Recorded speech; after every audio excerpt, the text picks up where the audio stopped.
This video is about how I went from fat, broke, and lost to running the most followed, most viewed travel food show on YouTube. I'm a little bit not happy with where I am in my life. And sometimes I feel like I lack energy. And I think I know why. Let's talk about where we are now and then back up to the beginning just so you can understand how unlikely this journey really was. So right now, Best Ever Food Review Show has about 11.8 million subscribers on YouTube. In total, we published over 800 videos and the channel has gotten over 3 billion views. That's insane. But that's just our main channel because through the years, the Best Ever Food Review Show brand and team has grown so much that it had a baby called More Best Ever Food Review Show. Our second channel has 3.59 million subscribers. It's published 460 videos, and those videos have been viewed over 880 million times. Together, between both channels, it's at nearly 4 billion views. Something I can quite honestly say I did not expect when I started this journey. To give you the quick version of my life story, I grew up in Minnesota. I graduated high school. I tried a few different colleges, failed out of all of them. I tried radio. Did you know tonight's my last night on the air? That didn't work out. And then I moved to Korea at the age of 24. In Korea, in my 20s, I went through a lot of challenges. I've learned a lot about myself, and that was the time when I became a man, maybe around the age of 28 or 30. North Korea, it's behind me. Looking good. Looking communist. Where you see me in this video being big, fat, and jolly, this was really like my rock bottom. Hey, have you ever been morbidly obese? I have. But now I'm about to be morbidly a beast. You know what I'm saying? It all starts today. Actually, let's start tomorrow. It all starts tomorrow. Can you be more real? You look like you're joking.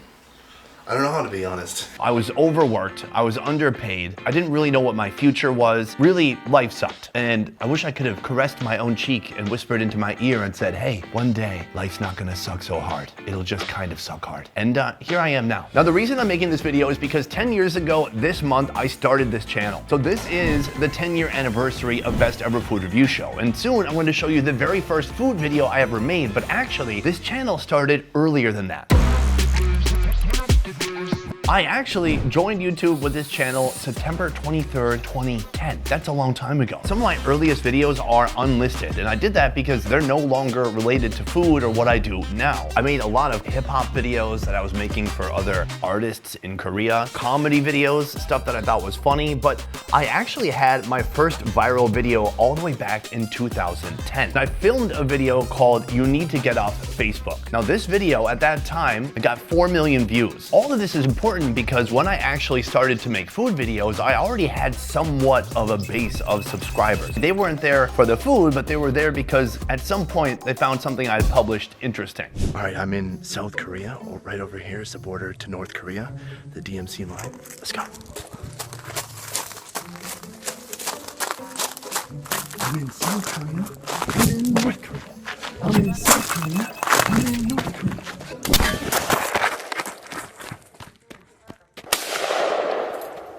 When I first moved to Korea, the way I made money was through teaching, private tutoring, teaching kindergarten. I even taught science. You can pretty much teach a 12-year-old anything if you're smarter than the 12-year-old. Eventually, while in Korea, I transitioned to making money from teaching to making money from making videos. These videos were being made for corporate clients. I made music videos and videos for Red Bull too. But my goal was to transition away from making videos for clients and making videos for YouTube.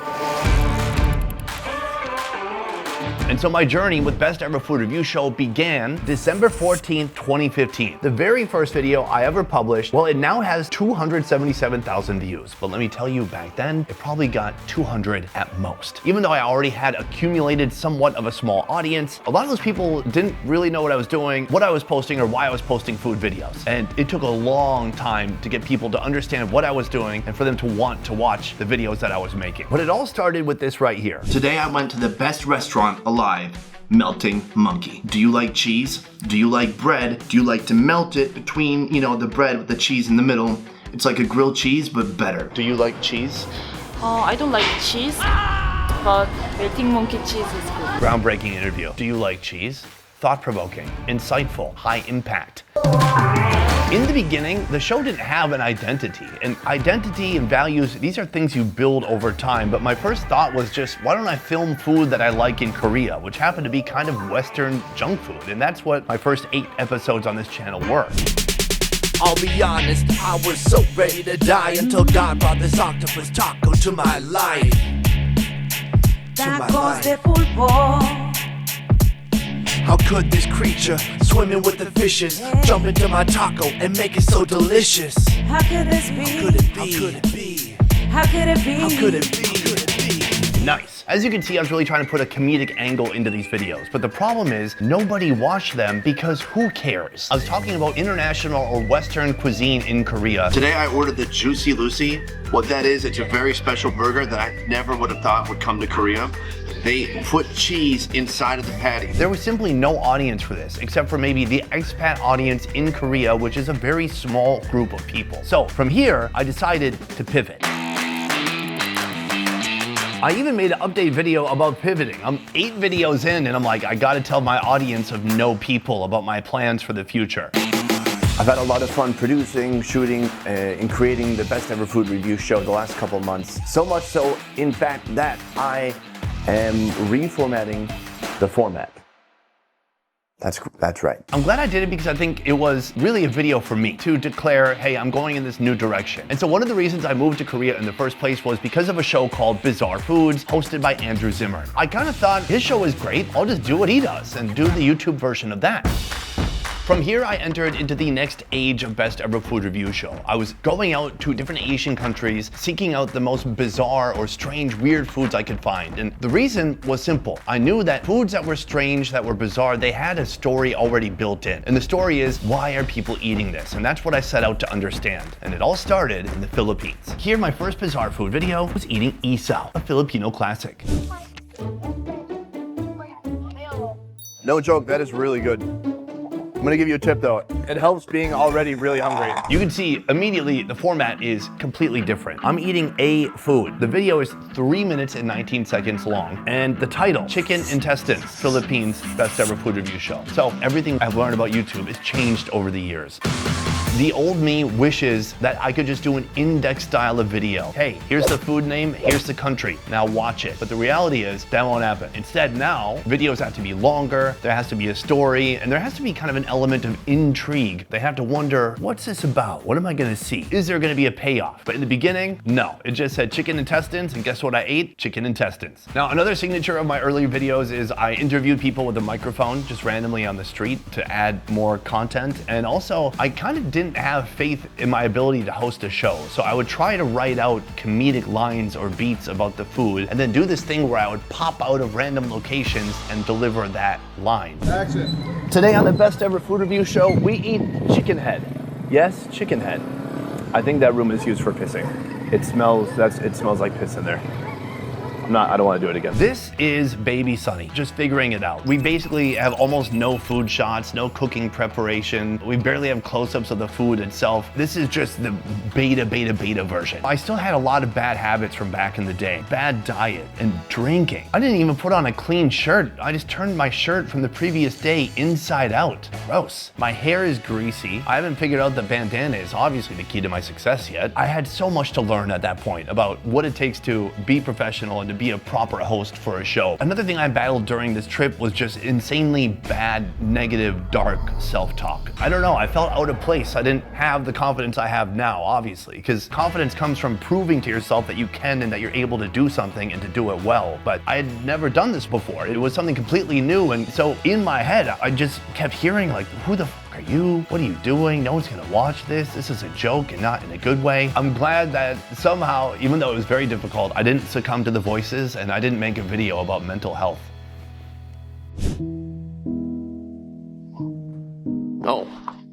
No.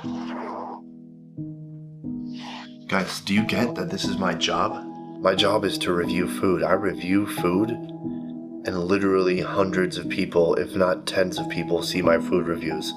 And now that I've reached the pinnacle of cheesiness, I don't know where else to go. It's really hard to say, and I regret to inform everybody that this is going to be my last food review.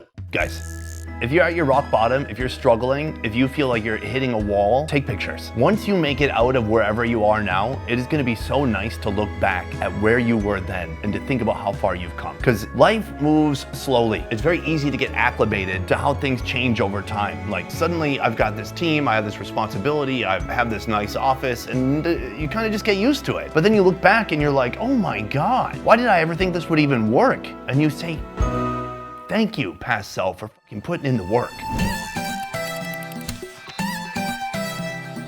Soon after that, I made a decision that would completely change the trajectory of the rest of my life. At that time, I was living in Korea, and I had a friend who was a camera guy who said, hey, if you choose a country to go to, I will go with you, I'll film with you. And so I looked at Kiwi.com for cheap flights, and I found a place called Ho Chi Minh City. I'd never been there before, I didn't know anything about it. To me, it seemed scary and distant and far, and I certainly knew it was a less developed country than Korea, but I really didn't know what to expect. But I bought a ticket and I went. And in Vietnam, that is where I met Andrew for the first time. And Andrew worked for a company called Christina's, a company that did Airbnb, and they also did tours through a company called One Trip. So Andrew worked for their marketing department, and he convinced me to move to Vietnam. To be honest, I had lived in Korea for about 8 years, and living there was starting to give me more and more anxiety because I didn't have a proper visa. I had a tourist visa, so for every 90 days, I went in and out of Korea, hoping that I'd make it in for one more stint. But I didn't know if at some point they were just gonna have enough of me and say, hey, you've been going in and out of the country for 8 goddamn years, you gotta leave for good. And so I kind of embraced this new opportunity with open arms. The deal was I was gonna work with this company, they would pay me $1,000 a month, they would give me a room, and they would give me a camera guy. In exchange, I had to make for them 1 video a week, and then I would try to make myself 1 video a week too. This is when I went all in on Best Ever Food Review Show and seeing if I could make a YouTube channel actually work. Keep in mind, I've not made any money at this point. I've only spent money in going to the Philippines and Taiwan and filming in Korea. But I figured Vietnam is an affordable country. It has a ton of different food and it's surrounded by other affordable countries. Cambodia, Thailand, Laos, all these other Southeast Asian countries are fascinating and they're right next door. Around this time in Vietnam, I was making 1 video per week, and many of my videos were obviously in Vietnam, but I was trying to diversify my content. I was trying to make videos in Vietnam, but other countries too, because I didn't want people to think I was just the Vietnam guy or the Philippines guy or the guy who just does one country over and over again. But one of my first viral videos was a video that I did in the Philippines. It was titled Jollibee Secret Menu Reviewing Jollibee in a Jeepney. Sorry, am I supposed to say Jollibee? Sorry, Filipinos, I meant Jollibee. This video was groundbreaking. The jeepney, it's an iconic form of transportation in the Philippines. Jollibee, it's a fast food that's iconic in the Philippines. What I did in this video is I combined them both. Filipinos absolutely loved it. For me, I will have 1 chicken. 1 piece chicken. Double spicy.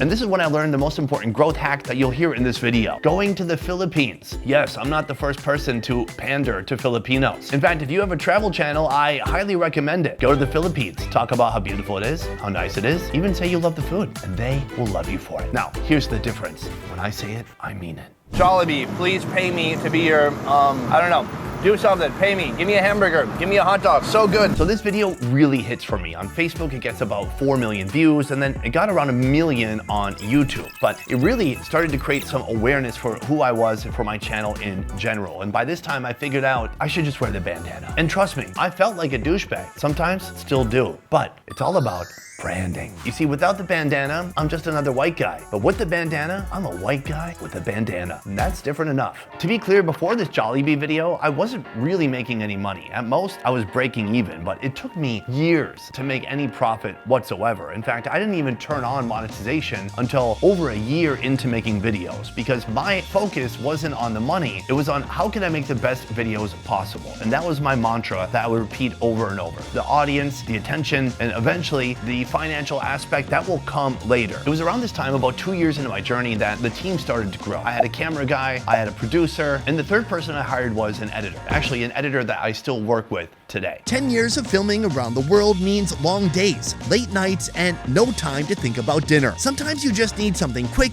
and delicious without thinking about it. Our sponsor of today's video, Sous Vide, makes it easy. Sous Vide is a smart countertop oven and meal delivery service that handles dinner for you. I talk about food for a living, and even I don't have the time or energy to plan dinner every night. Some days I just want something good without lifting a finger. That's why I've been using Sous Vide. It wipes out the entire hassle, so I can get real meals on the table for myself and the people I care about. No planning, no prep, no cleanup. Sous vide also pulls off a move I didn't expect from an appliance. It babysits your food in the fridge all day, then cooks it automatically before dinner. You can load it in the morning, go live your chaotic life, and come back to a fully cooked meal. Cool to cook keeps everything safe, even if you're gone way longer than you meant to be, which happens to all of us. I know because your dog told me.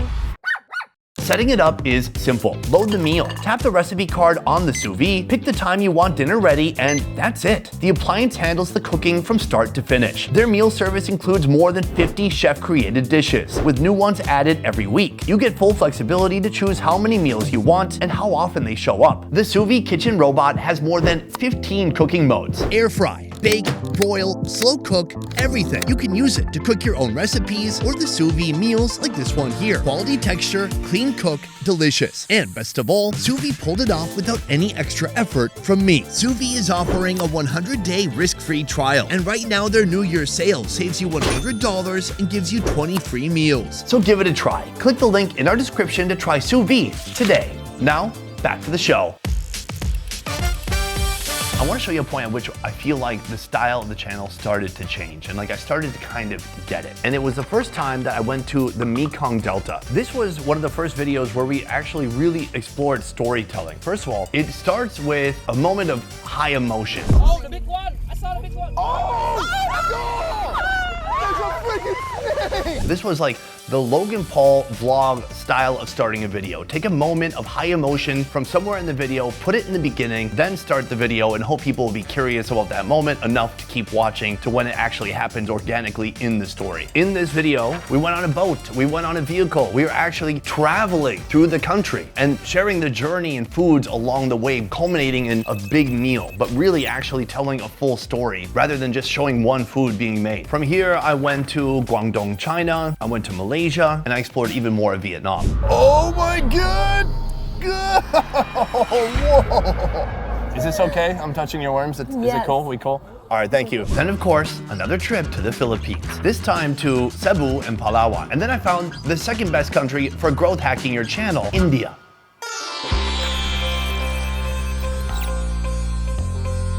India and the Philippines have a lot in common. A lot of people who speak English, people who are very nationalistic, and people who are very proud of their food. That's great for a food show. Whoa!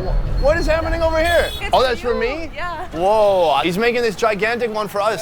Record-breaking jelly bean. From this point, the channel is actually starting to make some money, and that's profit I can put back into the channel. I got an office, and the team started to get built out even more. More editors, people who could help with producing. And perhaps the most obvious change in production value for the audience was hiring another camera guy. So this completely changed the look and the quality of the show. It went from feeling more like a low-rent vlog to something that had a little bit more production value. This is something you can see as we went, once again, to the Philippines, this time to Davao. The first time that I traveled with two camera guys. One of my favorite videos from this trip was when we shot a crocodile lechon. Peel the skin off just like that. Now listen, I would feel so selfish to eat this alone.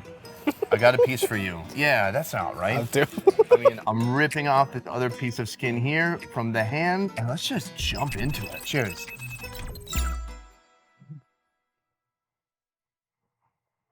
That's really tasty. I did not expect that. One really unique thing that happened early on in the first couple of years of the channel was the opportunity to shoot a TV pilot for Food Network and Travel Channel. Now, somehow, even though my YouTube channel had fewer than 20,000 subscribers, a production company in the USA found me. And they found me in an interesting way. They went to a blog talking about the best food content creators, and I was not mentioned, not even close to it. But somebody had commented, hey, you gotta check out this guy's channel. It's called Best Ever Food Review Show. It's a great food channel. So somebody from the production company actually read that comment and checked out my channel. By the way, do you know who wrote that comment? It was me. They found me and they said, wow, this guy, what a talent, kinda. I wear a shirt in the pool because I'm confident. But at least they thought enough of me to do a sizzle reel and see if they could get me a pilot. And they did. TV moves very slowly, and maybe 6 to 9 months later, I went out with this production company, High Noon Entertainment, and we shot 2 different pilots, one in Florida and one in the Bahamas. Then right here, that's what you call a Kong piston, but we call it I don't know if I can say it. We call it the Bohemian Viagra. That's what we call it, the Bohemian Viagra. Yeah. This is like the male reproductive organ of the conch. You need to try it. What happens after I eat this? It gives you action boost like a turbo. Okay, more boost in my roost. Yeah, you got it. More strut in my butt. Those inevitably both ended up airing on Travel Channel, and neither one got picked up. And honestly, it's the best thing that ever happened to me. When you sign up for these food shows, you kind of sign your life away. You agree to some kind of low amount of money, and the terms are long. It's usually 5 to 7 years. If the show gets picked up, they can pay you this small amount of money. I'll just tell you, it was like $5,000 per episode. But how long does it take to film an episode? A week? 2 weeks? It's not good long term. But getting to do this pilot changed everything for me. And that's because I finally got to see how a professional TV crew does it. I asked their camera guys, the director, and the producers a million questions. Hey, what are you thinking as you shoot some B-roll right now? And I told myself, after walking away from that experience, 1 year from now, my team's gonna operate just like this. And the reality is, a year later, that happened.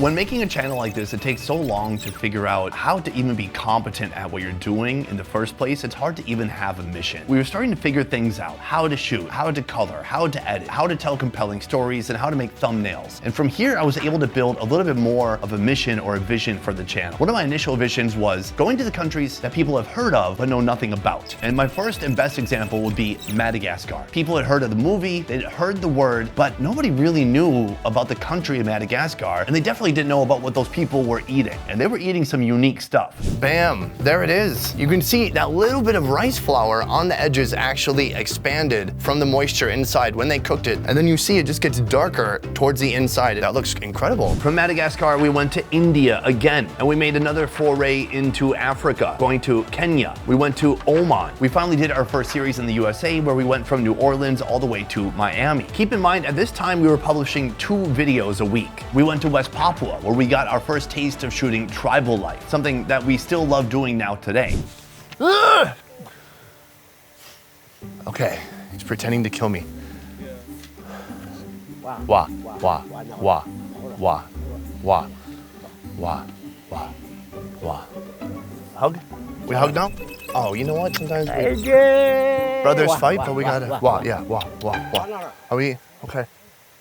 We smoked an entire freaking ostrich. And I'm proud to say we were, I believe, the first food YouTubers to go to Iran. Have you seen a camel like that before? It's got 5 humps. Oh my God, that's not normal. Is that? I don't know. Maybe ask him. He knows. Who is this guy? You're gonna, okay, you can ask him, yeah. Oh, he asked me not to disturb him. It's just So by this point in the Best Ever Food Review Show journey, I feel like we're finally putting all the pieces together. We have a team of roughly 10 people, and we're telling stories that people haven't heard before, and we're showing footage and foods that people have never seen. And going to Iran was part of that journey and telling stories that really matter. And it wasn't about going there and talking about politics, but simply showing people in the USA what normal everyday folks are like in Iran. And by doing that, we were able to create some real impact. Do people from Iran like Americans? I mean, so far in this trip, people have been very kind to me. They're curious about what we're doing when they ask where I'm from, but no one's been negative about it. We love guests from everywhere. It doesn't matter from which country. We are welcome for all of them, really. At this point in the channel, things are going pretty good. The team is growing. We're filming more and more videos. We're making more profit. It's great. We went to Japan again, and we did a series from north to south. I went to Hong Kong, Bangladesh. I even went to Cuba and did a series with my friend Oro. So right here you can see the bud. Would you call this a bud? Una bellota de cacao, pero los campesinos le decimos mazorca de cacao. Yeah, it's like a bud. Cool. From there, we took on some more challenging videos in Africa. We went to Namibia, and from there, we went to Nigeria. While we were in Nigeria, something happened. Both my camera guys at that time were Vietnamese, and we were starting to hear whispers and comments from people in Nigeria who aren't shy about their feelings, talking about COVID and pointing at my camera guys, calling them Chinese. People were becoming more and more aware of the virus, and this was the beginning of something that would affect not only our channel, but the world for years to come. After Nigeria, we went back to Vietnam, and our timing's perfect because soon after arriving, the borders to Vietnam closed. And the next chapter of Best Ever Food Review Show began, the COVID Chronicles. This was a time that was very challenging for creators around the world, but I'm really proud of how I and our team dealt with it. We controlled what we could control. We kept shooting videos, and if we couldn't go out, then we would shoot videos inside, and people would work from home, but they would keep working. And actually, the first couple of years of COVID, we grew probably more than any other time in the channel's history, because while people were staying at home and virtue signaling about how awesome they were for wearing 3 masks, we were going out and doing stuff. Over the coming years,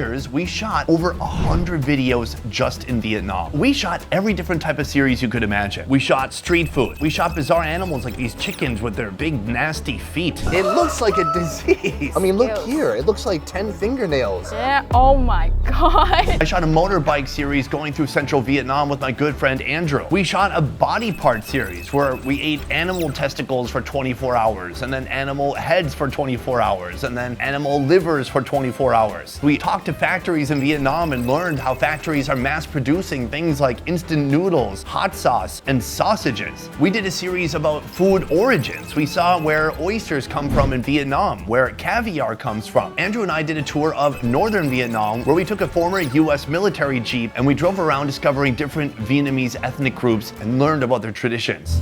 Oh, it's kicking. Don't move. Don't think about it. Just give it one firm bite to kill it. Is it swimming in your mouth?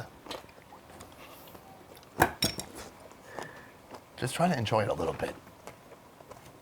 Andrew, don't be rude.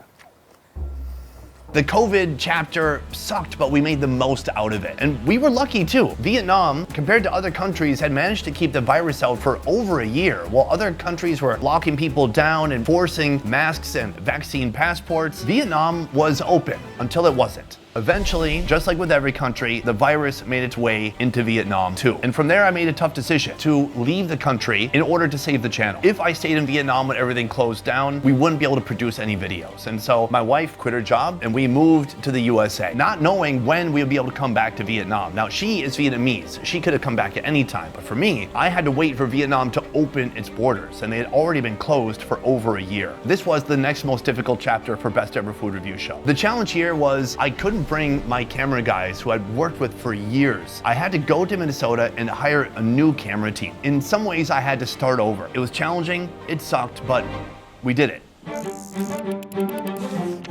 From here, we shot a series in Minnesota. We went to Texas to shoot because they're very lenient with their COVID policies. We went to Mexico. I'm very hungry and I need to eat muchos tacos. Yeah, that means a lot of tacos. From Mexico, we went to the Bahamas. Then we went to Jamaica. And finally, after many, many months, I was able to reunite with my camera team back in Africa for a monster production. During this production, we went to Zimbabwe, Egypt, and finally to Tanzania, where we shot 5, 6, 7, 8, 9, 10, 11, 12, 13, 14, 15, 16, 17. 17 videos. It was a lot.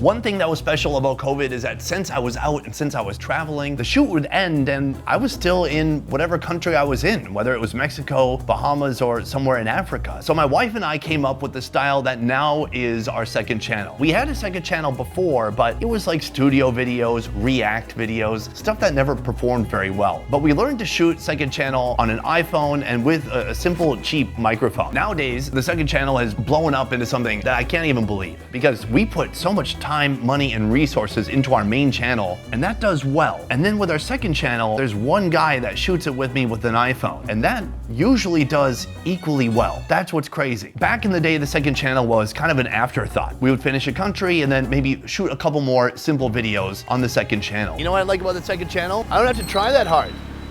These days, we go to places like Dubai or Shanghai, focusing just on making videos for the second channel. Meanwhile, our more serious videos, our more high production quality videos and more cultural videos, those are done on the main channel.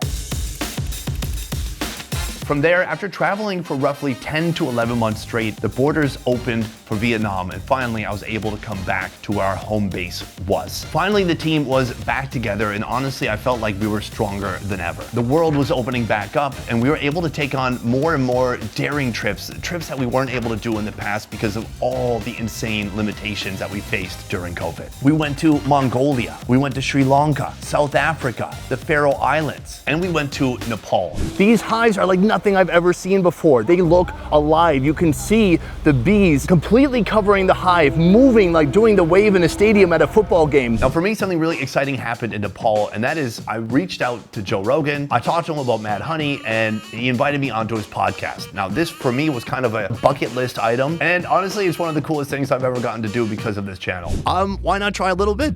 Okay, let's try a little bit. It tastes like honey too. Do a whole spoon. No, I'm gonna do a half spoon. Okay. You got plans tonight? Yeah, I got a show I gotta do. I can't have fake legs. My legs aren't moving. From here, as we traveled more, as we told more complex stories, the team started to grow even more. These days, we have about 20 to 22 people. For the main channel, which posts once a week, we have 7 people involved in our post-production team. Among our producers, we have 5 to 6 people. For our second channel, well, mainly just 2 people. We have a guy who just does thumbnails. Finally, a thumbnail guy. We have 2 shooters. Who do you think's filming this right now? But along the way, we have faced challenges. For me personally, I found my limit. I struggled with the B word, diarrhea. No, burnout. I'm not gonna make a video about burnout and be like, I was sad. But you know, I grew up very poor, and in my whole 20s, I just ate shit, and I couldn't figure out how to make money. And then finally, you find this thing where if you just keep doing more of the thing, you make more money. And so it's tempting to just do more and more of that thing until you freaking break. And I broke. I think within 1 year, we posted about 150 videos. That's wild. But at this point, I realized I had to pull back. It was a difficult decision, but I went from 2 videos a week on my main channel to 1. And we basically kept that cadence until now. 1 video on the main channel, 1 video on the second channel, plus some compilations, and here and there we don't post a video just to reduce my output. But sometimes when you have free time, and when you're me, and when you're inside my brain, you get new ideas. A couple years ago, I had the idea to do 5 channels. We already have Best Ever Food Review Show and more Best Ever Food Review Show, but then I wanted to create Best Ever Food India, Best Ever Food Trucks, and Best Ever Hotel Review. Now, we did do Best Ever Food India. We were doing all the research, shooting, editing, scripting. We're trying to make them as interesting as possible. I was doing the voiceover, but I couldn't be in the videos. And people let it be known that they didn't like that. And so sadly, people didn't realize the option was have Indian videos with me not in them or have nothing. And so in the end, they got their wish and we killed the channel. We started filming the Best Ever Food Trucks channel, but we had to stop. We started planning for Best Ever Hotel Reviews, but we had to stop because I realized again that I was doing the thing that got me in trouble in the first place, which was pushing myself to my absolute limit, because why? And that's the hard part of doing this channel, is that we have a world-class production team, and we could easily make a world-class channel about hotel reviews or food trucks or Indian food. And I would love to do all those things. But instead, what I'm choosing is to do a couple things really, really well. So what is the goal for the future? To me, the goal for the future is to do something that is sustainable, because if you guys keep watching these videos, I would like to keep making these videos, and I could see myself doing that well into the future. It's crazy to think, you know, I'm 41 now, and Anthony Bourdain didn't even get started on TV until he was about 42, and he had nearly a 20-year career. So the goal for me is to not be in such a rush, to create an environment where people can flourish, where they can push themselves, where they can do hard things, but where they can keep it up over long periods of time. Instead of making the most videos possible, I want us to make the best videos possible. And for me, the goal for the future is to set the benchmark for travel food, whether it's on YouTube or any other platform. But I can't do it alone, and I wouldn't want to. For me, one of the most satisfying feelings of working with a team over these years is seeing people become better than me at their craft. Seeing editors who started with very little experience build up into world-class storytellers. Seeing producers find stories that we've not heard anyone else tell anywhere on any other channel. And seeing camera guys who can mostly keep the shot in focus. Don't make it out of focus on purpose now. I hate you. So for me, I want to say a huge thank you to my team and everybody who's contributed to Best Ever Food Review Show. Whether you're a local producer in a different country, a co-host, or a vital part of this team who ensures that this show is going out week after week at a high level of quality. Aww. Hello, baby. You look so cute. Can you say hi to the camera? Mwah. For the future, we intend to keep pushing the envelope. This last year, I was very proud that we went to an extremely difficult country, Afghanistan. Yeah, that was a bad move, huh?